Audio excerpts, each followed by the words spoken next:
It was 6:47 a.m. on a humid Tuesday morning when Billionaire CEO Marcus Johnson made the decision that would change two lives forever. Standing in his penthouse overlooking Victoria Island, he whispered words that would echo through the streets of Lagos. Today I will discover if kindness still exists in this city. Marcus opened a weathered leather case on his marble dresser. Inside lay the tools of his disguise, a torn brown jacket that smelled of rain, and regret, a matted gray beard that had fooled street vendors before, and shoes worn thin at the soles. As Nigeria's youngest billionaire at 38, Marcus controlled a media empire worth billions. But today wealth meant nothing: no driver, no bodyguards, no respect earned by fear, just me. 20 minutes later, a figure shuffled down the busy streets of Lagos Island. To everyone passing by, he appeared to be just another homeless man. Dust clung to his clothes. His shoulders hunched forward. His eyes carried the weight of imagined hunger. The restaurant Marcus chose was Mama's Kitchen, an upscale establishment where he normally received VIP treatment. But today, as he pushed through the glass doors, the cool air-conditioned breeze carried whispers of disgust rather than welcome. Behind the polished counter stood Madame Kemi, the restaurant owner. Her gold jewelry caught the overhead lights as she frowned at the unwelcome visitor. Three waitresses clustered nearby, all except one wearing expressions of clear annoyance. "Daddy, why is that dirty man coming inside? Security should handle this before he scares away customers. You cannot stay here. This is not a place for your type." But in the corner, wiping down tables with methodical care, stood Grace Adebayo, 26 years old, with gentle eyes that had seen hardship but never lost their warmth. She paused in her work, her cloth still in her hand, watching the scene unfold. "Please, Ma, I have small money. Just give me leftover food, anything." His voice cracked, perfectly rehearsed but genuine in its plea.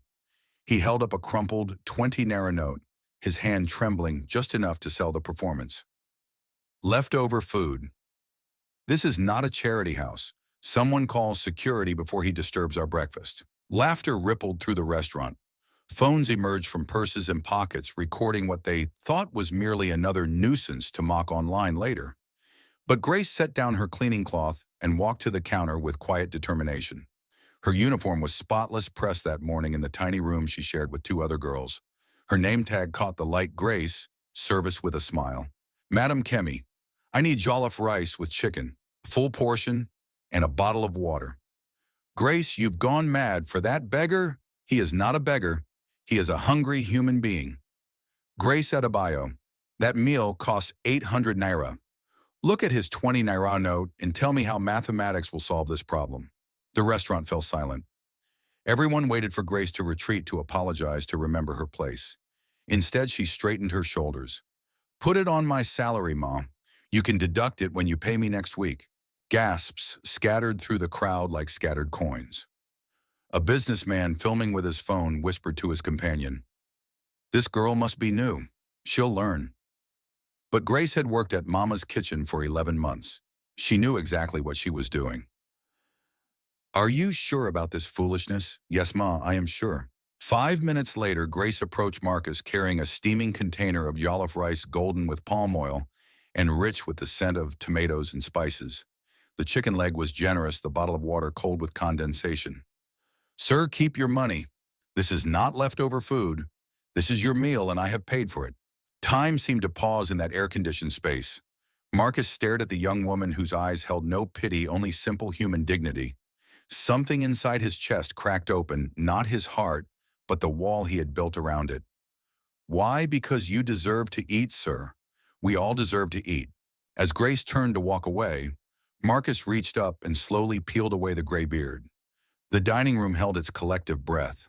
The matted hair followed, revealing the clean-shaven face that graced newspaper headlines across West Africa. A woman dropped her coffee cup. The crash echoed like thunder. That is Marcus Johnson, the billionaire." Grace's eyes widened, but she did not step backward. She did not bow or scrape or apologize. She simply waited. "What is your name, Grace?" "Grace Adebayo, sir." "Grace, you told me I did not deserve leftover food." You were right." He stood slowly, removing the tattered jacket to reveal an expensive navy suit underneath. His security team entered through the back door, having waited for his signal. "Ladies and gentlemen, I came here to find something rare in this world. I found it." He looked directly at Madame Kemi, whose face had drained of all color. I forgive you for turning away a hungry man, but I will not forget. Then he turned back to Grace, whose hands trembled as she held her cleaning cloth. Miss Adebayo, tender your resignation. Sir, I need this job. No, you need a better one. You, outside a black SUV, waited at the curb. Grace looked back at Mama's kitchen one last time, at the faces pressed against the windows, at the life she was leaving behind. As they drove away into the Lagos traffic, neither Marcus nor Grace spoke, but both knew that destiny had just rewritten their stories with a single act of kindness. The test was over. The real journey was about to begin. The leather seats of Marcus Johnson's SUV seemed to swallow Grace whole. She sat rigidly, her cleaning cloth still clutched in her left hand, a reminder of the life she had just abandoned. Through tinted windows, Lagos streamed by like a movie she was watching rather than living. You are still afraid. Sir, I do not understand what is happening to me. What is happening is that you chose to see a human being when everyone else saw a problem. That choice has consequences. Grace pressed her palms against the smooth leather. In her entire 26 years, she had never sat in a vehicle worth more than her annual salary. The air conditioning whispered cool promises, while outside hawkers sweated under the African sun. My parents died when I was 17, sir. Motor accident on Lagos-Ibadan Expressway. Since then, I have been alone. Not alone, surviving. The SUV turned through golden gates that opened like arms welcoming them home. Grace's breath caught as Marcus's mansion revealed itself. White columns reaching toward the sky fountains, dancing in the afternoon light gardens that looked painted by heaven itself. Sir, this is too much. I am just a waitress. No, Grace. You were never just anything. Inside the mansion, marble floors reflected crystal chandeliers. Grace followed Marcus through corridors lined with artwork that belonged in museums. Her rubber shoes squeaked softly against the polished stone. Welcome home, sir. Prepare the East Wing guest suite. Miss Adebayo will be staying with us. The guest suite was larger than any space Grace had ever called her own. Silk curtains framed windows that looked out over gardens, where peacocks strutted like living jewels. The bed could sleep 4 people comfortably. That evening, Marcus invited Grace to his study. Books climbed the walls from floor to ceiling. A globe the size of a small table spun slowly in the corner. Grace, I want you to understand something about me. 3 years ago, I lost my wife during childbirth. The baby lived only 6 weeks. Sir, I am so sorry. Since then, I have lived surrounded by luxury but empty of purpose. Until today. He walked to the window overlooking the city lights. I want to build something with you, Grace. A restaurant that proves kindness still matters in this world. A restaurant for me with you. Your vision, your heart, but my resources. Tell me if you could create the perfect place for people to gather and eat, what would it look like? Grace closed her eyes and suddenly she was 8 years old again, helping her mother prepare Sunday rice for the whole neighborhood. The memory filled the air with phantom scents of locust beans and palm oil. It would smell like home, sir, like someone's grandmother cooking with love. The walls would be painted sunset orange and deep blue colors that make people smile. Tables big enough for whole families with extra chairs for unexpected visitors. Her voice grew stronger as the vision took shape. The jollof rice would be smoky, cooked over real fire, not electric stove. Pepper soup, hot enough to clear sinuses but gentle enough for children. And the name? Yes, Haven Restaurant, because everyone needs a place where they are welcome. Marcus smiled for the first time since his wife's death. Haven Restaurant. Perfect. Over the following weeks, Grace worked alongside architects and designers. At first, they treated her like Marcus's charity case. But when she corrected their plans, pointing out that the kitchen flow would create delays during rush hours, their attitudes shifted. Miss Adebayo, how did you know about restaurant operations, sir? I have worked in kitchens since I was 16. I know how food moves from stove to table. Marcus watched these interactions carefully. He saw how Grace commanded respect not through title or wealth, but through knowledge earned in the trenches of service work. One evening, as Lagos settled into its nightly symphony of generators and night sounds, Marcus found Grace on the mansion's balcony. She held a letter in her hands, tears streaming down her cheeks. What troubles you? My former roommate sent this. She says people are talking, saying I am your kept woman, that I sold my body for this opportunity. Marcus's jaw tightened. He had expected criticism, but not this. Grace, look at me. She raised her eyes, still glistening with hurt. Let them talk. Those who matter will judge you by your actions, not their assumptions. But what if they are right? What if I do not deserve this? On the day we met, you spent your own money to feed a stranger. You risked your job for someone you thought had nothing to offer in return. If you do not deserve good things, then goodness itself has no meaning. Grace wiped her eyes with the back of her hand. Sometimes I wake up thinking this is all a dream. Dreams end, Grace. This is real, and it is yours. As construction progressed, something else began to build between them. It started with shared meals, conversations about the restaurant that stretched long into the evening. Marcus found himself laughing again, and Grace discovered that beneath his wealth and power lived a man who still grieved, who still hoped, who still believed in tomorrow. But not everyone was celebrating Grace's transformation. Back at Mama's kitchen, Madame Kimmy watched news reports about the mysterious new restaurant being built by Marcus Johnson. Rumors swirled about his young partner, the former waitress, who had captured a billionaire's attention. That girl thinks she is better than us now. We shall see how long this fairy tale lasts. She made phone calls to journalists, planted seeds of doubt about Grace's character and motives. If she could not have Marcus's favor, she would ensure that Grace's reputation crumbled under scrutiny. Meanwhile, in the mansion's garden under stars that seemed to lean closer to listen, Marcus and Grace walked among the flowers. The restaurant opens in 1 month. Are you nervous? No. Are you terrified? What if people do not come? What if the food is wrong? What if I fail you? Marcus stopped walking and turned to face her. Grace, you have already succeeded. You showed kindness to a stranger. Everything else is just details.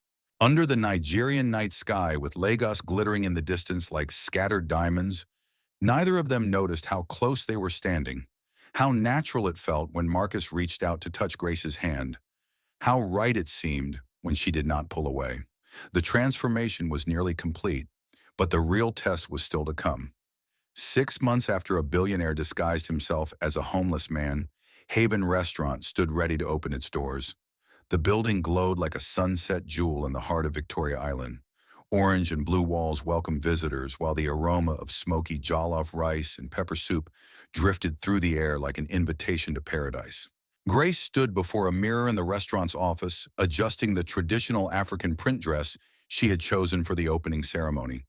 Her hands trembled as she fastened her mother's silver bracelet around her wrist, the only jewelry that had survived the accident that took her parents. Mama, if you can see me now, let me not disgrace your memory. Outside, a crowd had gathered.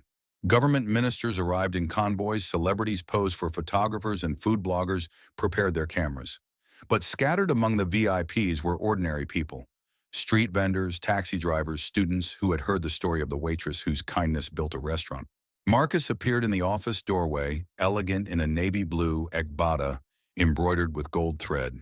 It is time. Marcus, what if I forget my speech?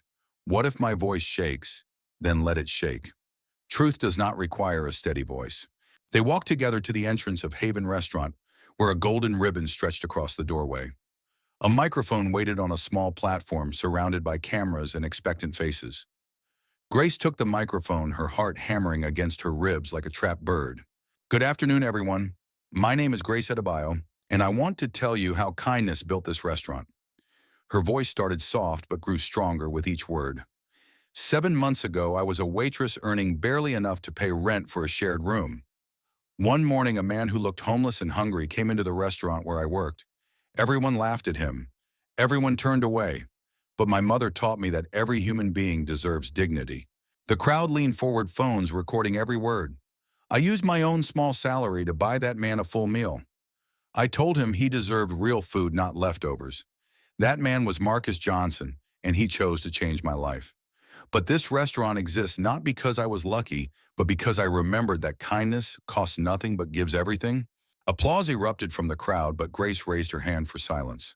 Haven Restaurant will serve everyone, rich or poor, young or old, powerful or powerless, because in here we are all simply human beings who deserve to eat with dignity. She took golden scissors from Marcus and cut the ribbon. The crowd cheered as the doors of Haven Restaurant opened for the first time. Inside, organized chaos reigned. Waiters glided between tables carrying steaming plates of perfectly spiced jollof rice. Children laughed in the special play area Grace had designed. Businessmen sat beside teachers. Politicians chatted with market women, all united by the simple act of sharing good food. But in one corner, Madame Kemi sat with a group of restaurant owners, her expression sour as vinegar. Mark my words, this will not last. That girl is not qualified to run a proper establishment, but the food is exceptional. Even my chef says so. Food is not everything. What about her background? What about her relationship with Mr. Johnson? Her words carried just enough poison to plant doubt in listening ears. Across the dining room, Grace moved from table to table, thanking guests and ensuring everything met her exacting standards. She paused at a table where an elderly woman sat alone pecking at her rice. "Mama's everything satisfactory, child. This jollof rice tastes like my grandmother's. How did you learn to cook like this from my mother, Mama?" She said food cooked with love always tastes different. The elderly woman's eyes filled with tears. "Your mother raised you well. This place feels like home." As the evening progressed, Grace noticed Marcus standing quietly by the windows, watching her work. Their eyes met across the crowded room and something unspoken passed between them. Recognition, gratitude, and something deeper that neither was ready to name. Later that night, after the last guest had left and the staff had gone home, Grace and Marcus sat alone in the empty restaurant. The floors gleamed, the chairs stood in perfect rows, and the air still held the lingering sense of success. "How do you feel?" "Like I am living someone else's life." "It is your life, Grace. You earned every bit of it." Grace looked around the restaurant that bore her vision in every corner. "Marcus, why did you really do this? The truth, not the story everyone else believes." Marcus was quiet for a long moment, his fingers tracing patterns on the wooden table. "Because when my wife died, I thought kindness died with her. I became hard suspicious, convinced that everyone wanted something from me. Then you proved me wrong. I only did what felt right." "Exactly. You did not calculate the cost or weigh the benefits. You simply chose to be kind. That choice reminded me who I used to be." Grace felt heat rising in her cheeks, a warmth that had nothing to do with the restaurant's successful opening. "And now I remember that some things are worth believing in again." Outside, Lagos continued its nightly routine. Generators humming music drifting from distant bars, the eternal dance of a city that never truly slept. But inside, Haven restaurant time seemed suspended in amber, holding two people who had found something precious in each other's company. Neither knew that tomorrow would bring challenges that would test everything they had built together. Success, Grace learned, attracted both admirers and enemies. Haven Restaurant had become Lagos's most celebrated dining destination, featured in international food magazines and praised by celebrity chefs. But with fame came scrutiny, and with scrutiny came those who sought to tear down what others had built. The morning started like any other. Grace arrived at 6 a.m. to supervise food preparation, tasting sauces, and adjusting seasoning with the precision of a conductor leading an orchestra. The kitchen staff worked in synchronized harmony, their respect for Grace evident in every gesture. "Madam Grace, the jollof rice is perfect this morning." "Thank you, Taiwo. Remember, we cook with love or not at all." But when Grace opened her laptop to check reservations, her blood turned to ice. The screen displayed a news article with the headline, "Billionaire's Charity Case, The Truth About Haven Restaurant's Mysterious Owner." The article, published by a notorious gossip blog, painted Grace as a gold digger who had seduced Marcus Johnson through calculated manipulation. It questioned her qualifications, her character, and most painfully, the authenticity of her kindness on that fateful day at Mama's kitchen. No, no, no. Her phone buzzed with notifications. The article was spreading across social media like wildfire. Comments ranged from supportive to vicious, but the damage was growing with each share. Marcus arrived 30 minutes later to find Grace sitting in her office, tears streaming down her face as she read comment after comment, questioning her integrity. "Grace, what is wrong?" Wordlessly, she turned the laptop screen toward him. Marcus's expression darkened as he read, his jaw tightening with controlled fury. "This is Madame Kemi's work. I recognize her vindictive style." "Marcus, what if people believe this? What if they think I am just a prostitute who got lucky?" "Grace, look at me." She raised her tear-stained face to his. "Anyone who knows you, who has eaten your food or experienced your hospitality, will never believe such lies. But what about those who do not know me? What about our reputation?" Before Marcus could answer, Grace's phone rang. The caller ID showed a local television station. Miss Adebayo. This is Victoria Okafor from Lagos today.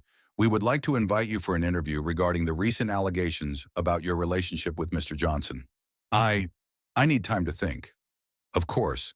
But I should mention Madam Kemi has agreed to appear on our show tomorrow evening to discuss the restaurant industry standards. Grace's hand trembled as she ended the call. She is going on television to destroy me publicly. Then we will respond publicly. How by confirming that you gave me everything I have, by admitting that without you, I would still be cleaning tables. Marcus sat across from Grace, reaching for her hands across the desk. Grace, you are not thinking clearly. Your worth is not determined by what I gave you, but by what you gave me. What did I give you? One meal bought with borrowed money. You gave me hope. You reminded me that goodness still exists in this world. You turned this restaurant into a place where strangers become friends over shared meals. Despite his words, Grace felt the weight of public judgment crushing down on her. She had grown up poor, invisible, discounted. Part of her had always wondered if she deserved the life Marcus had offered.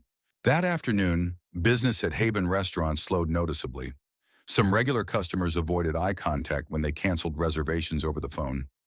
Grace watched from her office window as protesters gathered across the street, holding signs reading, "No fake kindness," and "Expose the truth." Madam Grace, some staff members are worried. They are asking if the restaurant will close. Tell them we will continue as normal. But Grace's voice lacked conviction. As evening fell and the dinner service began, she noticed empty tables where regulars used to sit. The bustling energy that once filled Haven Restaurant felt muted, uncertain.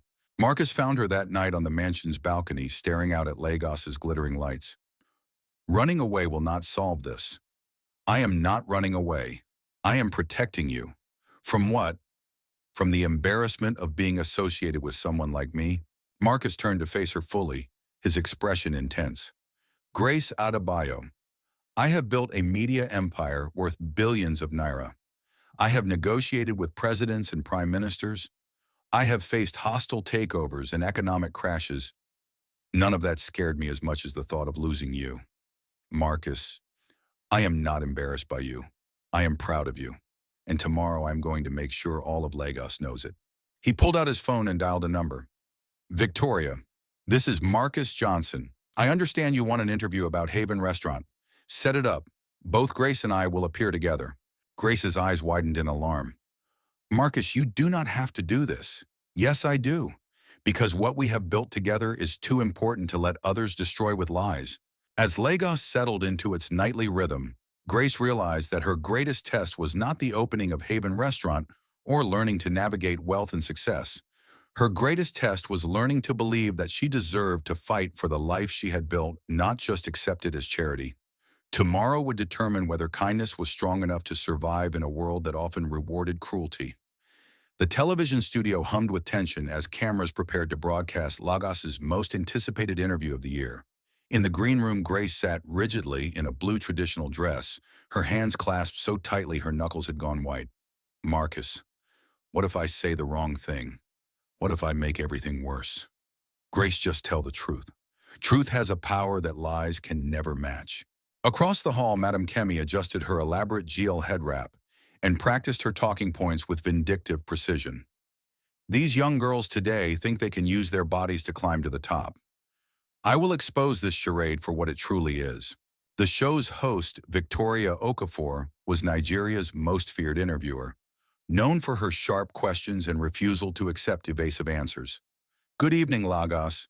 Tonight we investigate the story behind Haven Restaurant's meteoric rise and the allegations surrounding its young owner. With me are Grace Adebayo and Marcus Johnson, as well as restaurant owner Kemi Badmus, who first employed Miss Adebayo. The cameras rolled, broadcasting live to millions of viewers across Nigeria. Miss Adebayo, critics claim that your success story is fabricated, that you deliberately targeted Mr. Johnson for financial gain. How do you respond? Victoria, on the morning I served that meal, I had no idea who Mr. Johnson was. I saw a hungry human being, nothing more. Lies, she knew exactly what she was doing. These girls study rich men like textbooks. Grace felt anger flare in her chest, but Marcus's gentle touch on her arm reminded her to stay calm. Madam Kemi, you were there that day. You saw me spend my own salary to feed someone I thought was homeless. What would I have gained from helping a beggar? You probably planned it all.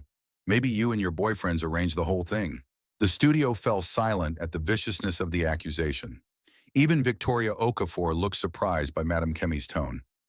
May I respond to that, please, Mr. Johnson? I disguised myself that day because I wanted to test something, whether kindness still existed in Lagos. I visited 5 establishments before Mama's Kitchen. In every single one, I was turned away, insulted, or ignored. He leaned forward, his voice carrying quiet authority.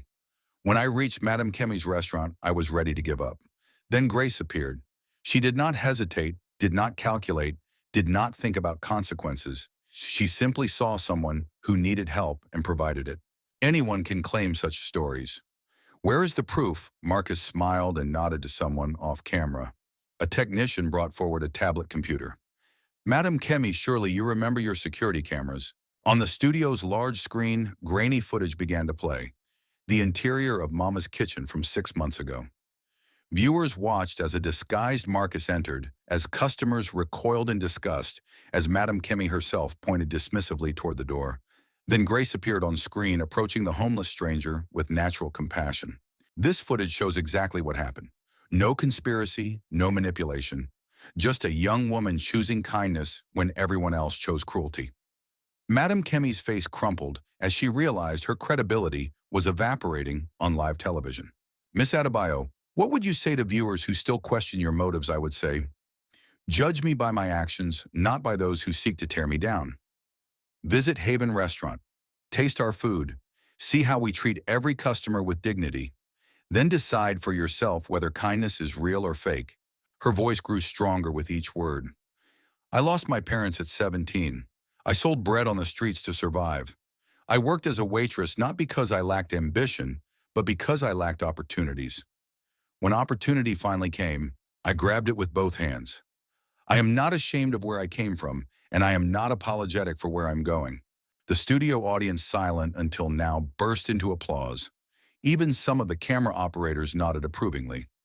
Mr. Johnson, critics suggest you could have helped Miss Adebayo without creating a romantic relationship. What is the nature of your connection? Marcus looked at Grace, something tender passing between them. Victoria, I fell in love with Grace's heart long before I fell in love with Grace herself. She reminded me that wealth without compassion is worthless, that success without kindness is hollow. He reached for Grace's hand on live television. 3 months ago, I asked Grace to be my wife. Not because she needed saving, but because she saved me. Grace's eyes widened in shock. This was not part of their planned interview strategy. Marcus, Grace Adebayo, you have transformed my life, my heart, and this entire city with your kindness. Will you marry me? From his pocket, he produced a ring that caught the studio lights like captured starfire. The audience gasped collectively. On live television, in front of all Nigeria, I want everyone to know that loving you is the best decision I have ever made. Grace looked at the ring, at Marcus's hopeful face, at the cameras broadcasting their moment to millions of people. She thought of her parents who had taught her that love was the only wealth that mattered. Yes, Marcus. Yes, I will marry you. The studio erupted in celebration. Even hardened camera operators wiped tears from their eyes. On social media, hashtags like True Kindness and Lagos Love Story began trending worldwide.